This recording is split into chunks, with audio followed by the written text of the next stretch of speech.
I remember him pinning me against the wall, running his penis over and over again over my thighs and my buttocks. He bit my lips to a point where I almost bled, and I remember myself crying bitterly. There were days when I used to shut myself inside my room. Either I could make the trauma and the misery, the mental agony my reality,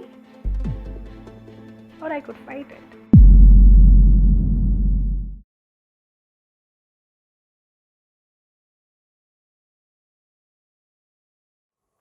Women must stay inside.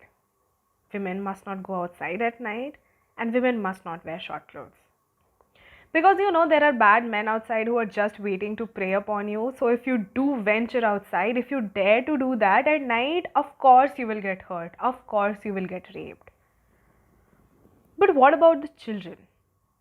Who takes responsibility when a child is molested? Hi, my name is Ayushmita. I'm a research assistant for Oxford University. I'm a survivor of child sexual abuse, and this is my story.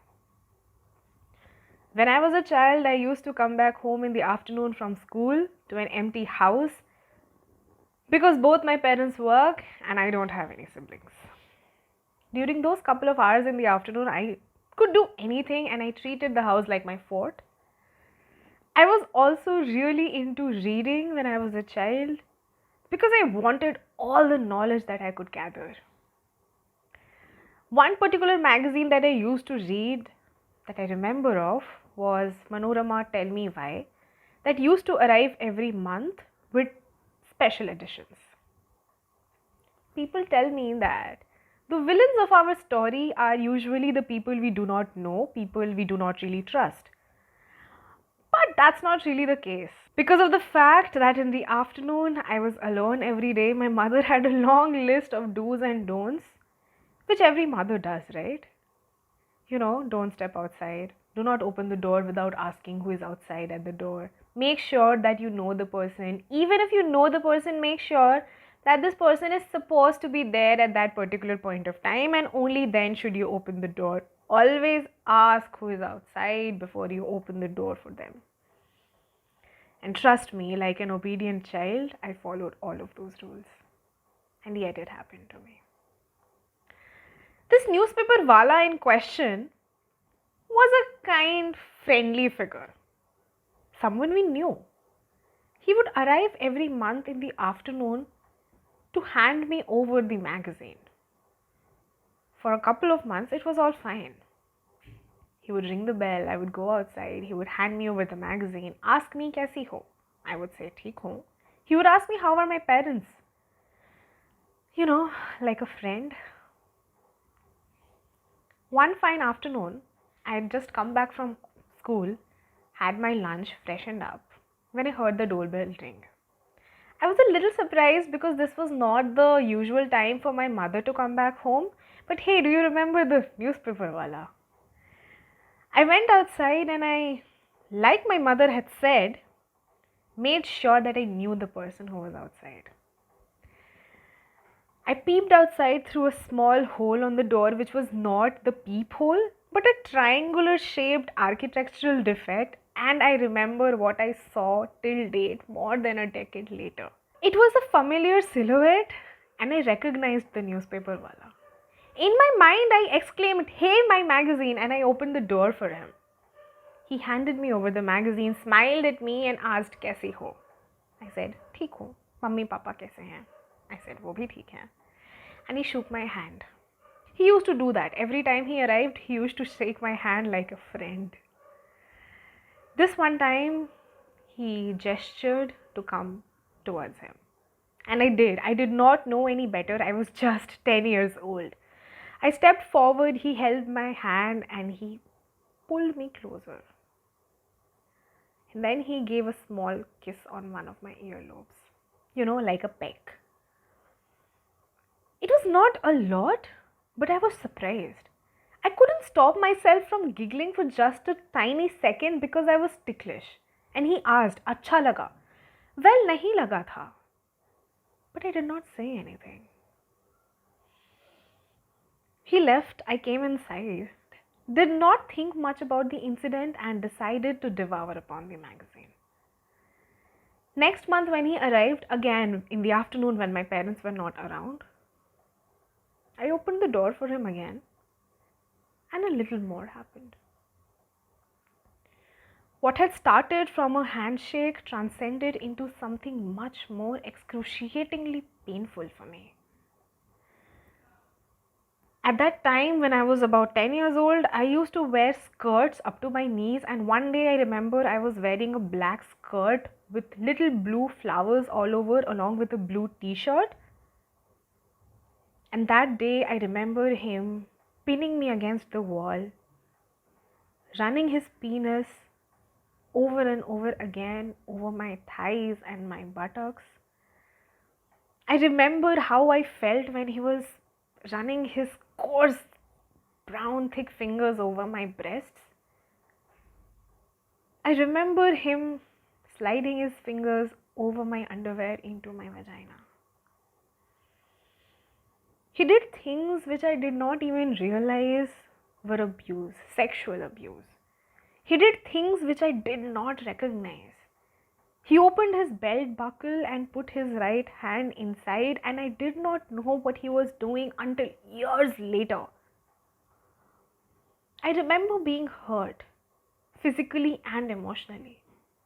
I remember closing my eyes shut, grinding my teeth and biting my lips every month for 3 years until the age of 13. Sometimes it happened when my parents were at home, inside, in the bedroom or in the kitchen, while I was outside collecting my magazine. My first kiss was the result of child sexual abuse. What is supposed to be a happy and memorable incident became my biggest nightmare because I remember exactly how he bit my lips to a point where I almost bled, and I remember myself crying bitterly. I remember I used to cry so much. I used to come inside, shut the door and cry for hours, and I used to pray for any god to stop this from happening. For 3 years, from the age of 10 to 13, I went through the trauma of being sexually abused and molested by a man in his 60s, almost as old as my grandfather. And I wanted to tell my parents, mind you, I wanted to tell them, but I never found the courage. One day it stopped. I don't know how and I don't know when.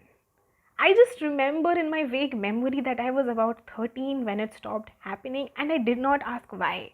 I was just glad that it had stopped.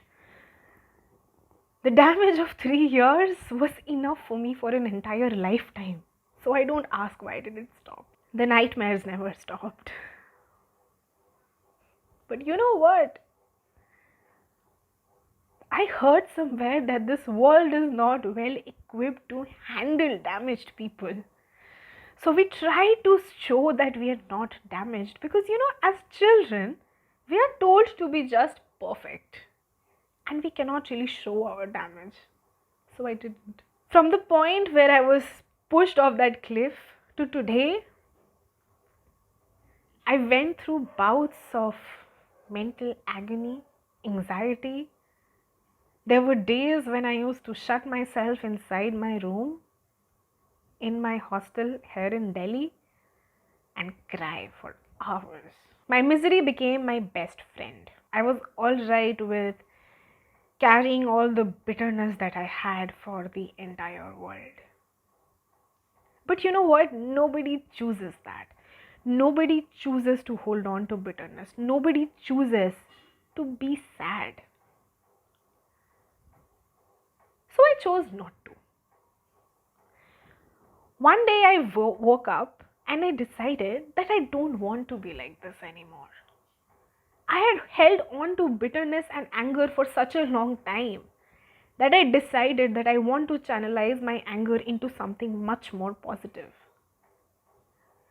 Because the truth is, what had happened to me had already happened, and nothing that I do will change that, ever.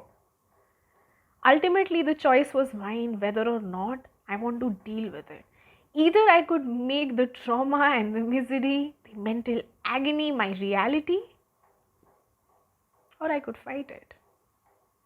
The fight is not easy, but I refuse to live any longer in the same way that I had lived for 20 years of my life. That is the day I decided to talk about my story to anyone who wanted to listen, absolutely anyone who would lend me an ear. And I wrote about it. The first time I wrote about my story was at a feminist platform called Feminism in India, and I continued writing for Safe City and Youth Ki Awaaz as well. What writing gave me was the power to channelize my pain into something much more powerful, something which had impact. From a person who used to cry inside her room, I became the person who would step outside and talk about her story proudly and courageously because I refused to let it define me. I realized I am much more as a person than one experience of child sexual abuse for 3 years. I realized that I have the power to impact others. Every day when I wake up, I decide to fight. And it is not easy because you have to wake up every single day and tell yourself that you need to have the courage to fight this battle. It is not your fault. You can be a 5-year-old, you can be a 10, 15, 20-year-old, you can be a 60-year-old person, and yet it is not your fault. The fact that this entire society is malfunctioning is not your fault. You only have the ownership of your own self, and you only have to fight for yourself. I chose to fight my damage. And I know that anyone who's listening to me today has gone through something similar. Or maybe their friends have, family has. It's all right to talk about it. Because that's what defines you. How you choose to deal with your demons is what defines you, and not the demons in the first place. It's never your fault. Do not step outside at night. Do not wear short clothes. Do not provoke the predators. I say, step outside every single day. Go out, party, go clubbing, achieve the world, do whatever the hell you want. Get a job, pay your own bills, be independent, and own every single day that you're living. Do not fault yourself for the predators out there. It's not your responsibility only to protect yourself. So go outside and own the world that you're living in. Thank you. Tell us what you think about this video and don't forget to like, share and subscribe.